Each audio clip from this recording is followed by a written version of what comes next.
बस पिछले 3 सालों में मैंने जब भी किसी से मोबाइल फ़ोन लेने का मशवरा लिया तो 100 में से 80% लोगों ने मुझे इन्फिनिक्स लेने का ये मशवरा दिया। और मज़े की बात तो ये है कि जिनको मोबाइल फ़ोन के बारे में नॉलेज नहीं था उनमें से भी कोई तो हवावे, कोई सैमसंग और ज़्यादातर लोगों ने मुझे इन्फिनिक्स ही कहा। तो फ़ौरन मेरे दिमाग में ये बात है कि क्या इन्फिनिक्स के स्मार्टफोन इतने अच्छे होते हैं, मतलब कैसे होते हैं ये इन्फिनिक्स के स्मार्टफोन्स। मेरे ख्याल से ये सवाल ज़्यादा इंपॉर्टेंट है। और उसी के साथ मेरे दिमाग की बत्ती चली और इन्फिनिक्स के बारे में मैंने रिसर्च करना शुरू कर दी और अगली वीडियो मैंने इसी टॉपिक पर बनाने का अहद कर लिया।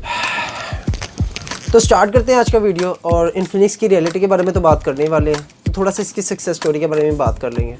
तो चलो फिर स्टार्ट करते हैं।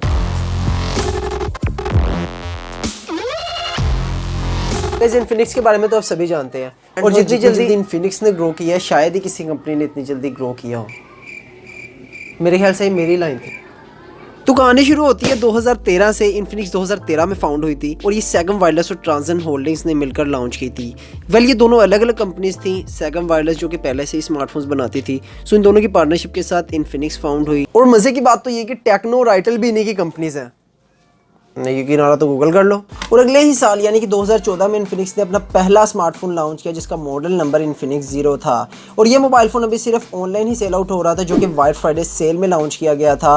और लॉन्चिंग के पहले ही मंथ इसके 13,500 यूनिट सेल आउट हो गए थे। लॉन्चिंग अभी इसकी सिर्फ 3 ही कंट्रीज में हुई थी, यूए, इजिप्ट और सऊदी अरेबिया। और उसके बाद इन्फिनिक्स ने अपना सेकंड स्मार्टफोन 2015 में लॉन्च किया, जो कि दराज की पार्टनरशिप के साथ काफी ज्यादा सक्सेसफुल साबित हुआ, क्योंकि इन्फिनिक्स हमेशा से ही कम प्राइस रेंज में अच्छी स्पेसिफिकेशन प्रोवाइड कर रहा होता है। और यही रीजन थी कि उस टाइम का ही सबसे सस्ता मोबाइल फोन था जो कि कम प्राइस रेंज में एक अच्छी स्पेसिफिकेशन प्रोवाइड कर रहा था। और यही वजह थी कि इन्फिनिक्स का ये स्मार्टफोन भी काफी ज्यादा सक्सेसफुल साबित हुआ। और इस टाइम इन्फिनिक्स साल में 8 से 10 मोबाइल फोन्स लॉन्च कर रहा है। और इतनी ज्यादा क्वांटिटी में मोबाइल फोन्स लॉन्च करने की रीजन ये है कि इन्फिनिक्स हर तरह की ऑडियंस को टारगेट कर रहा होता है। अगर आप एक ऐसे पर्सन है जो कि गेमिंग के रिलेटेड मोबाइल फोन्स चाहते हैं तो इन्फिनिक्स गेमिंग के रिलेटेड भी मोबाइल फोन्स लॉन्च कर रहा होता है।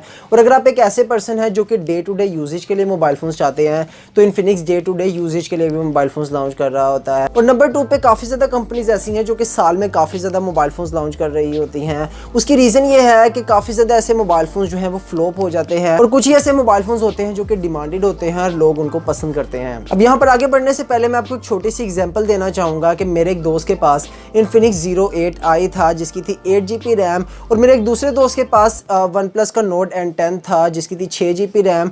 अब देखा जाए तो इन्फिनिक्स 08i जिसकी 8GB रैम है उसको अच्छी परफॉर्मेंस प्रोवाइड करनी चाहिए थी, लेकिन जब मैंने उसको एक्चुअल में चलाकर देखा, उसको टेस्ट आउट किया तो इन्फिनिक्स का 08i वन प्लस के नोट N10 से काफी बुरी परफॉर्मेंस दे रहा था। और गाइस ऐसा होता इसलिए है कि मिल तो आपको 8GB रैम ही रही होती है, लेकिन उसके साथ जो प्रोसेसर होता है उसकी क्वालिटी इतनी ज्यादा लो होती है कि वो आपको एक 4GB रैम वाले मोबाइल फोन से भी बुरी परफॉर्मेंस दे रहा होता है।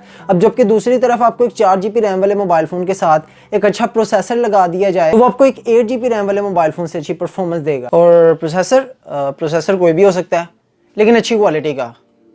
प्रोसेसर पे भी एक वीडियो बनाऊंगा फुल डिटेल से, सिर्फ और सिर्फ मिस्टर ब्लोपर पे। अब एक क्वेश्चन तो आपके जहन में लाजमी आएगा कि एक तरफ तो 8GB रैम आपको 30,000 के मोबाइल फोन में देखने को मिल रही है जो कि इन्फिनिक्स प्रोवाइड कर रहा है, और दूसरी तरफ वही 8GB रैम आपको 50,000 से लाख रुपए के मोबाइल फोन में देखने को मिल रही है। तो इसके मैं आपको एक बहुत ही ज्यादा सिंपल सी एग्जांपल देने वाला हूँ।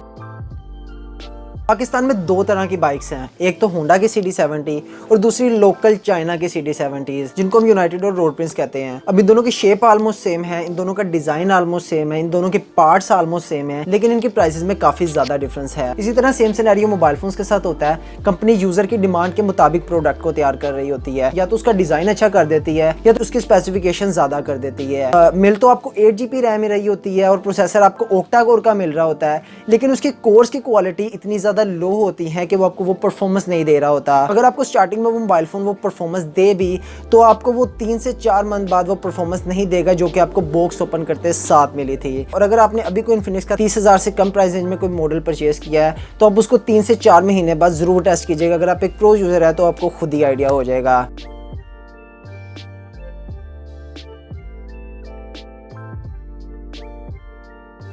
सो गाइस आई होप कि आपको आज की वीडियो पसंद आई होगी।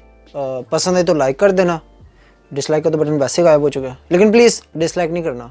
और कोई कमेंट सेक्शन में कोई बात हो तो कमेंट सेक्शन में कर देना। और पीछे ये दराज का कुछ सामान पड़ा हुआ है, बताया था ना ऑनलाइन सेल करता हूँ, तो देख लो।